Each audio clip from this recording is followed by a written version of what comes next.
Picture this. It's the end of the month. You're sitting at your kitchen table with your laptop open and your phone beside it. A few tabs are open on the screen. One shows your bank balance, another shows your credit card statement. There's a quiet calculation happening in your head, the kind most adults perform without even realizing it anymore. Rent or mortgage, groceries, gas, subscriptions, maybe a few unexpected expenses that appeared during the month like they always seem to do. You add the numbers together slowly, not because the math is difficult, but because you already know what the result will feel like. The paycheck came in, but somehow it already feels smaller than it should. Not gone exactly, but stretched thin. The strange part is that you're not irresponsible with money. You work hard, you make reasonable choices, you don't live extravagantly. Yet every month still carries the same quiet pressure, the same question quietly forming in the background. Why does it feel like I'm always running just to stay in the same place?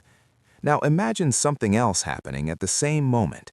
Somewhere across the country, stock markets are reaching new highs. Corporate profits are climbing.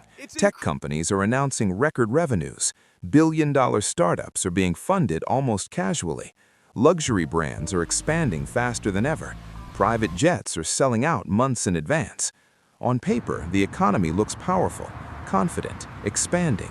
And that contrast creates one of the strangest emotional experiences in modern life. A country that appears wealthier than ever, filled with individuals who quietly feel broke. At first glance, this seems like a contradiction.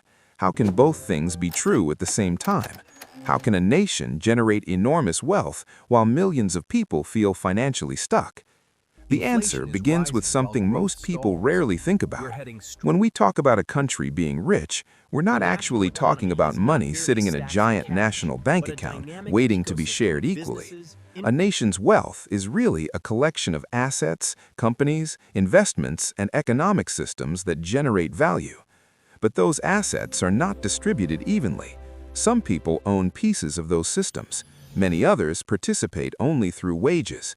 And over the past few decades, that difference has quietly become one of the most important financial forces shaping modern life. Because wealth grows differently depending on how it's connected to the economy. Income from labor tends to grow slowly and predictably. It increases through promotions, experience, or gradual career advancement. But income from assets behaves differently. Assets can scale. They can compound. A company can grow globally. A technology platform can reach millions of users overnight. An investment portfolio can multiply without requiring additional hours of work. Over time, this creates two parallel financial realities inside the same economy. One where wealth accelerates quickly through ownership, and another where income grows steadily but much more slowly through labor. Most people sense this shift intuitively, even if they don't analyze it directly. They see companies becoming incredibly valuable while their own salaries move in smaller increments. They watch housing prices rise faster than their savings accounts. They notice luxury industries booming while everyday expenses quietly increase around them. And slowly, a subtle psychological message forms inside their mind. Maybe the system is broken. Maybe the country is running out of money. Maybe the economy itself is failing ordinary people. But here's where the deeper reality becomes more complicated. The country itself isn't broke at all. In fact, the modern American economy continues to generate extraordinary wealth. The question is not whether wealth exists. The question is where that wealth flows and how people access it. Because economic systems reward certain positions more than others. Ownership tends to capture growth. Labor tends to exchange time for stability.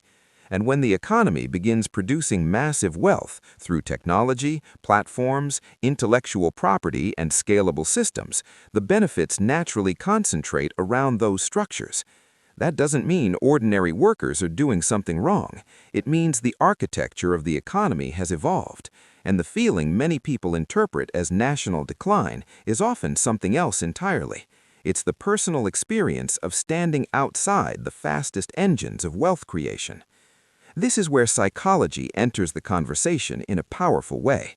Human beings measure their financial well-being relative to the world around them. When people see luxury lifestyles expanding rapidly while their own progress feels slower, the emotional conclusion becomes simple and direct. Something must be wrong with the system. But sometimes the system itself is working exactly as designed. It's simply rewarding different economic behaviors than it did in the past. Around this point in the conversation, it's worth pausing for a moment. If these ideas resonate with you, you're watching Andrew Finance, a channel where we explore the deeper psychology behind money, modern wealth, and the forces quietly shaping the economy. If you enjoy conversations that go beyond surface-level financial advice, take a moment to like the video, share it with someone who constantly wonders how the economic system really works, and subscribe so you don't miss the next discussion. Because once you zoom out even further, the story becomes clearer. The modern economy is not primarily powered by traditional jobs anymore. It's powered by networks, platforms, capital flows, and scalable systems. A single successful app can generate billions in value with a relatively small team. A digital creator can build a global audience from a laptop. Investors can place capital into technologies that expand faster than any physical industry from the past century. These dynamics create enormous wealth, but they do not distribute it evenly by default. Participation in those systems often requires ownership, leverage, or early access. Meanwhile, millions of people continue operating inside economic structures built for a previous era, where stability came from steady employment rather than scalable assets.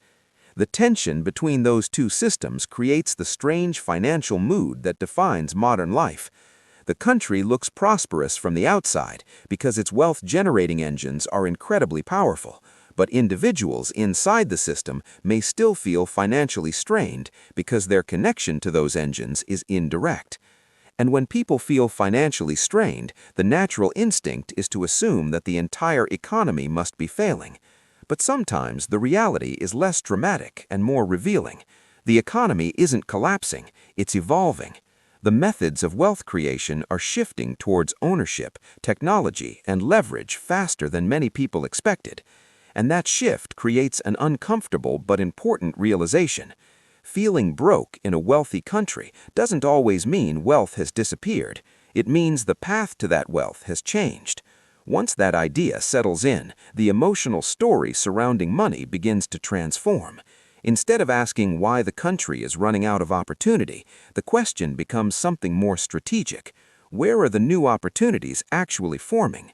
Because throughout history, every major economic transition created both confusion and possibility at the same time. The people who adapt early often appear lucky from the outside, but what they really did was recognize the direction the system was moving before everyone else felt it. And that brings us back to the moment at the kitchen table where this story began. The bank balance, the bills, the quiet feeling that something about the financial world doesn't quite add up anymore. That feeling isn't simply frustration, it's awareness. Awareness that the economy producing enormous wealth around you operates by rules that may be different from the ones you were originally taught. The country itself isn't broke. The wealth is clearly there. The deeper question is who understands the new pathways that connect people to it. Because once you recognize that shift, the story stops being about national decline and starts becoming something else entirely. A map of where the modern economy is quietly heading. And maps, once you learn how to read them, don't just show where you are, they show where you could go next.